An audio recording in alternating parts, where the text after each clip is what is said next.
Welcome back, baseball fans, to another episode of the Vegas Nine Ball, coming to you live from Las Vegas, Nevada.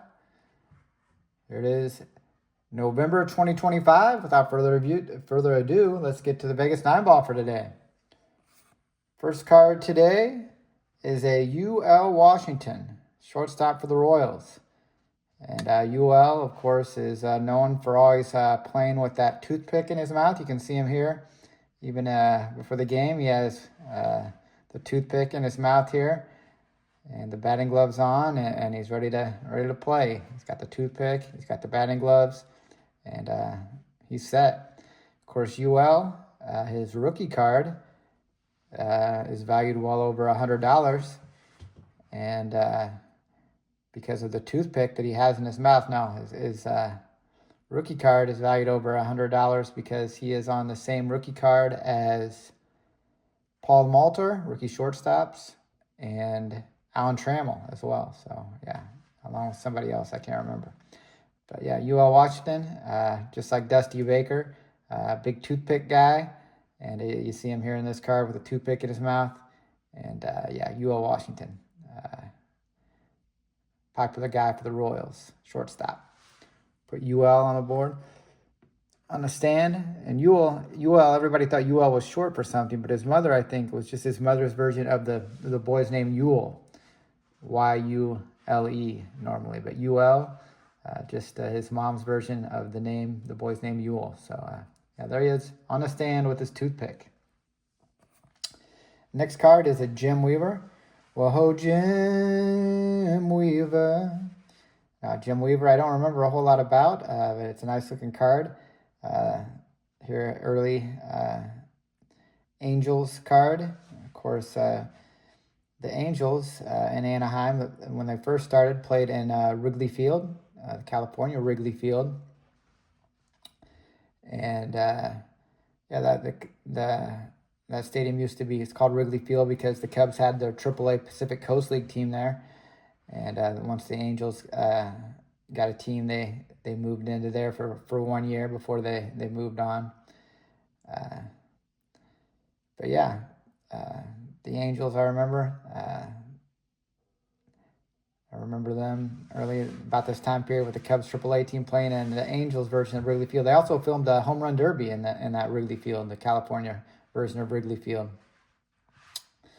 And I remember that black and white home run derby.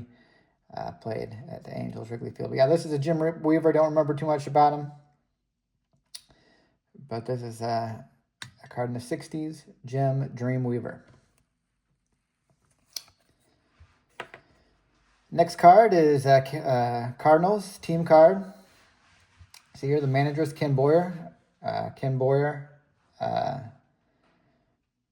Actually, my first glove that I had when I was a kid, it was my dad's glove, and it was a Ken Boyer glove. And yeah, he was a big third baseman for the Cardinals, a Hall of Fame caliber. I think one of those guys right on the fringe, didn't quite get in, but easily could have. And this is a Cardinals a photo. Kind of looks like a spring training complex. It kind of looks like the Radisson Hotel, though, that's behind Busch Stadium. But I think this looks more like a spring training field, probably in Florida. And yeah, Cardinals team photo and their manager, longtime big leaguer, third baseman Ken Boyer. Here, 1980 tops. Next card is another Cardinal here, Cardinal legend Tom Herr. Here he is with the Mets, switch hitter. Here he is hitting right-handed. It's a nice thing. I always like these Leaf cards in the early 90s. They're really sharp looking with the gray border. And it had the old time photograph look like where you used to clip your old photographs in the photo album. Used to slide them in there in the photo albums, and this has that look. And Tommy Herr here, after he moved on from the Cardinals, where he was an all-star, played with the Mets and the Twins. And let's look at the back of the card. Yeah, Phillies as well.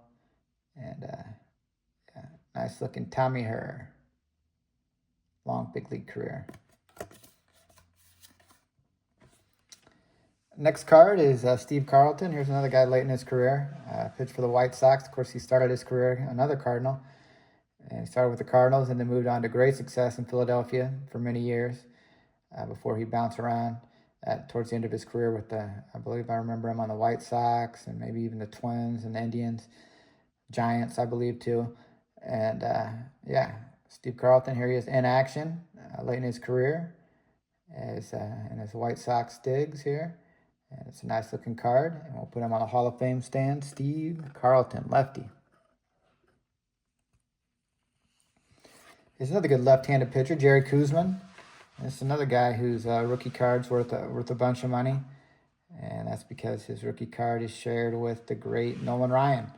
And Jerry Koosman had a lot of good years with the Mets. And, of course, the Mets chose to keep Jerry Koosman over a Nolan Ryan.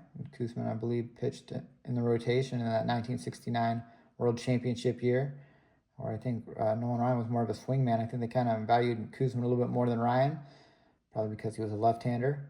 And let's look at the back of the card here. Nice looking card on the back. Says Jerry's undefeated in postseason competition. He's 1-0 in the NL playoffs and 3-0 in the World Series. So, yeah, as of this card here, his win-loss record was 108.92. And he had a nice 3.01 ERA up to this point. So, yeah, good pitcher for a long time in the big leagues. Another left-hander, much like Steve Carlton, Jerry Koosman. Good player. Put Jerry on the stand for his long big league career. Next card is a Paulie, Paul Konerko. Of course, Paulie would star for the White Sox when they won their World Series, I believe in 2005. Yeah, Paulie was their first baseman, and I think he started his career with the Dodgers and then was traded to the Reds and then to the White Sox.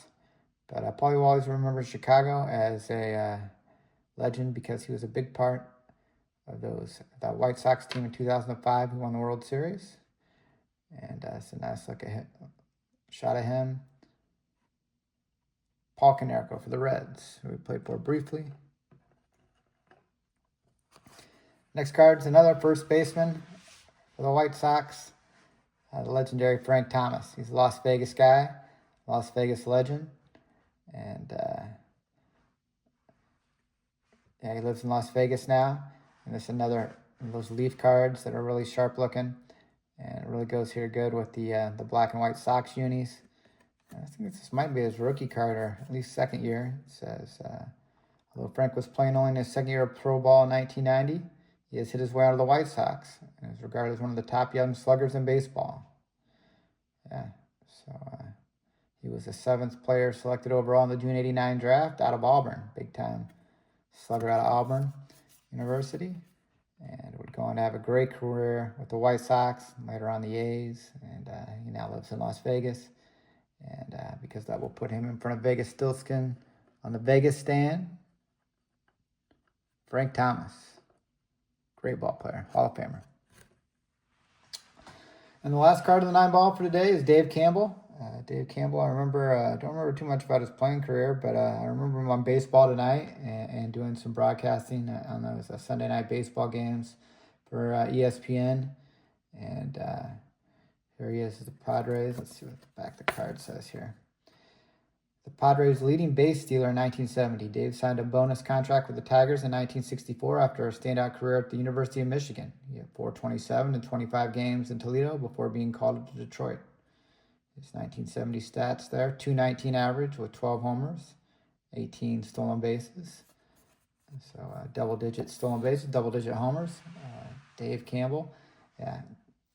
Don't remember too much of his playing days, but I remember him definitely as being an analyst for ESPN. And for that, we'll put him on the stand. Dave Campbell for his broadcasting career. Well, appreciate you watching. Hope you enjoyed it. And hope to bring you back. And take care, and God bless.